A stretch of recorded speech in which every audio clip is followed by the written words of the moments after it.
Hey guys, Legendary Ouija here, and yeah, I'm playing Watch Dogs. You mad, bro? But yeah, anyway, to, wait, what was I gonna say? Oh yeah, no, I, I don't, I, I don't know. I'm a little tired, and I had a busy week last week, and anyway. But yeah, so if you've read the title of the video, you know what this is about. This is my thoughts on the Need for Speed beta, and well, to make it short and sweet, it's awesome. I loved it. I loved it. I loved it. I loved it. I loved it. And did I mention I loved it? Oh, it was great. But anyway, to get to my reasons for saying that. This guy is going to act. He'll be nearby. Okay. Anyway, sorry, I'm kind of like trying to figure out. Oh, hey, there's the guy. Alright, anyway. But the game starts out and they throw you in a Fox body Mustang, which is cool and all. I'm not the biggest fan of Mustangs, but you know.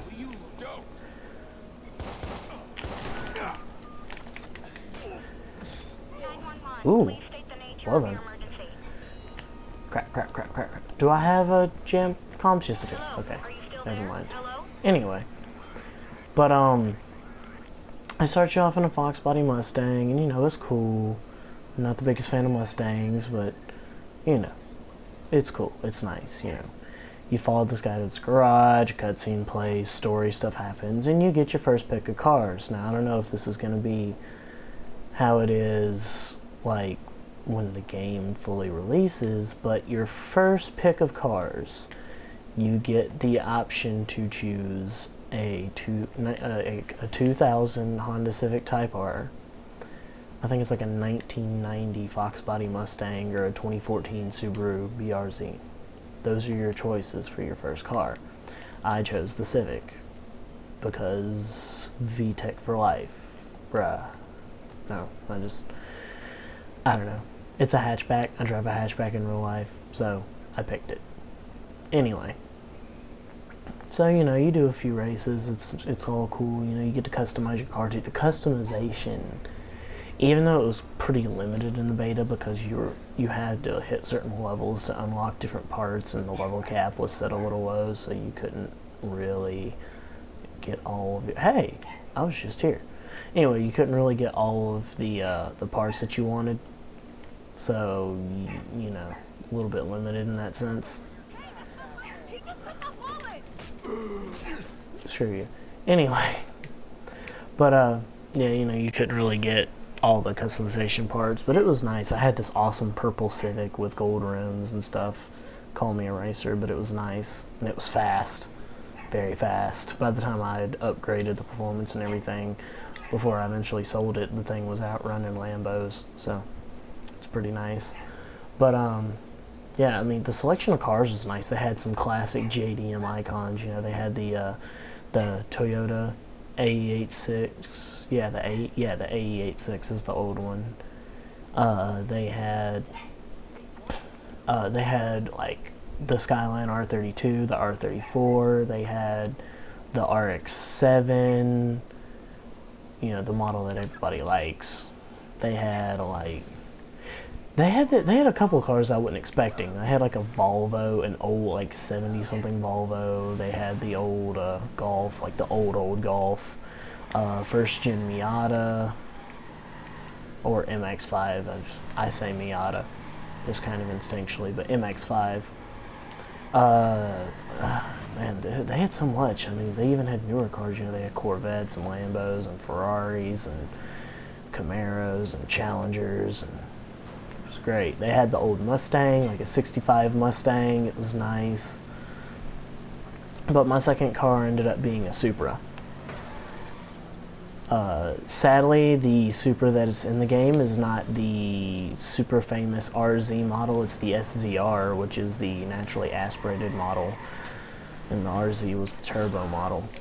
But yeah, it's nice. It was awesome. I set it up for drifting, and it was great. I loved it to death, and I won so many races with it. And then after that, actually no, I got an AE86 before I got the Supra, but I don't know, I wasn't earning enough money at the time to really upgrade it, and I just couldn't quite get it to look exactly how I wanted it to look, so I ended up selling it. But it was nice. It was a nice car, don't get me wrong. But so I ended up selling that and getting the Supra. And so I upgraded the Supra, made a drift car out of it, it was great. Then I bought an R32 Skyline, and I tuned it for grip. So this thing was hardcore. You know, you could kick the back end out with a quick pull of the e-brake, but it wasn't easy. And once you kick the back end out, if you let off the gas at all, it would catch and yank in the direction that it, you know, wanted to go. So yeah. Very grippy car. It was very nice too. I had this whole highway race against this R34, and it was awesome. And then my final car that I bought was an FRS. Yeah, it was an FRS. And it was awesome. It was nice. It was fun. I put a Rocket Bunny body kit on it, you know, and all that. I mean, you come on. You've seen the trailer. They put the Rocket Bunny body kit on it on the BRZ, which is the same thing. And it looked freaking awesome, and it did look freaking awesome. I didn't do many performance upgrades to it. I mostly just cruised around in it before the end of the beta. But yeah, the beta was awesome. The racing was great. The handling was fun. The cars were awesome. The graphics were gorgeous, and I mean gorgeous. It was an overall insanely fun game. I enjoyed it so much. The only issue, well, actually there were two. There's one issue that's probably going to still be there when the game comes out, and there's another one that hopefully isn't, and most likely isn't if EA doesn't screw up the game, or Ghost doesn't screw up the game. But the main issue that should be fixed by the time the game comes out, servers, not so good. Not so good at all. I didn't know. Just not. They weren't stable. It crashed several times. Thank God it had like pretty much steady like autosaves. So you never really had to worry too much. But yeah. I mean, it was nice and all. The other issue that I had, the soundtrack, while it's okay, it could have been better. Like, honestly, when I play that game, I hear the soundtracks of, like, you know, Underground 1 and 2 and Most Wanted and all those games, which had amazing soundtracks. And it's just underwhelming. Not to say it's bad. It's far from bad. It's got a good soundtrack. It's just underwhelming. It's not great. I think they focus too heavily on the electronica, which, I mean, I know, at least I guess, that electronica is pretty big when it comes to that kind of crowd nowadays, but I don't know. And I mean, I love electronica, but some of that was just not great. But yeah, it was fun. It was overall, it was very fun. And I enjoyed it very much. I loved building and tuning cars. Excuse me, kind of tired. But I love building and tuning cars, and it was awesome. The beta was awesome, and as much as I don't want to miss out on the early days of Black Ops 3, because I always have the most fun in like the first month and a half to 2 months of Call of Duty, you know, when they first come out, because that's before most of the people start getting really good at exploiting the game, and it's actually fun.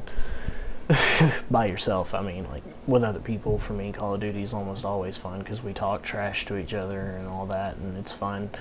But, like, by myself, Call of Duty is not fun except for, like, the first little bit right after it comes out. But, yeah. Even though I really don't want to miss that, I may just have to get Need for Speed. Like, the game, legit, it's one of the best games I've played on the PS4.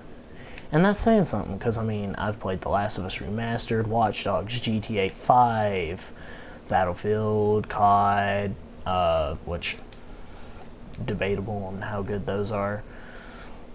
Drive Club, The Crew, Watch Dogs, Infamous Second Son, Killzone Shadowfall, The Witcher 3. So many games I've already played on the PS4. And it's... Oh. I'm being invaded, huh? This is like the 6th time this has happened in like a good... I don't know, probably more like 5 or 6. Like, it's like 6 times in like 6 hours over the past couple days of playing this game again. Like, I am just getting invaded constantly. And it's ridiculous, but yeah.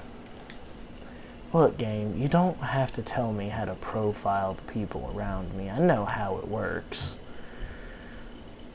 Anyway. Great, this had to happen, so now I'm focused on this. I'm like, oh! Think you can escape me. Anyway. The people who have been hacking me really haven't been the greatest.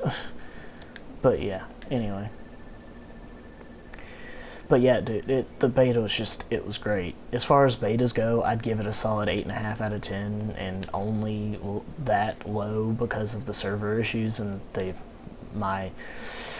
mediocre soundtrack. It's not that great, but just strictly based off of gameplay and graphics and everything, it's a solid 8.5 out of 10. And if they can fix the server issues, I'd put it up to a 9. And if the soundtrack were better, I'd put it up to a 9.5. It's amazing. It's awesome. It's everything I wanted and more. I loved it. So, if you're an old school Need for Speed fan, like Underground era Need for Speed fan, and you're really looking forward to this game to deliver that classic Need for Speed experience, it does. It definitely does. And I couldn't recommend it more. So, you go ahead, go Glen Coco, you get that game. It's worth it. And they're going to be releasing free DLC and constant patches to add in and change things that the community's been requesting.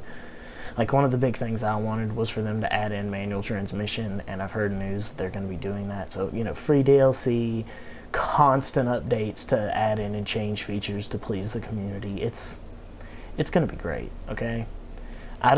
I try to keep myself from getting too hyped nowadays, but it's going to be great, and just trust me when I say that it was great, and I hope that EA doesn't screw up the launch, because if they don't, it's done. That will have single-handedly saved the Need for Speed franchise and street racing games as a whole, in my opinion. So yeah, get the game, it's worth it. It is online only. Figured I'd mention that, but yeah, get it, because it's great. Alright, so yeah, I'm the legendary Ouija. You just lost $9,820, thank you. Get the Need for Speed, new Need for Speed when it comes out, and like the video if you liked it. I hate doing this, you know, maybe subscribe, I upload videos and stuff, but yeah. Anyway, I'm the legendary Ouija. Thanks for watching the video, and I'm out.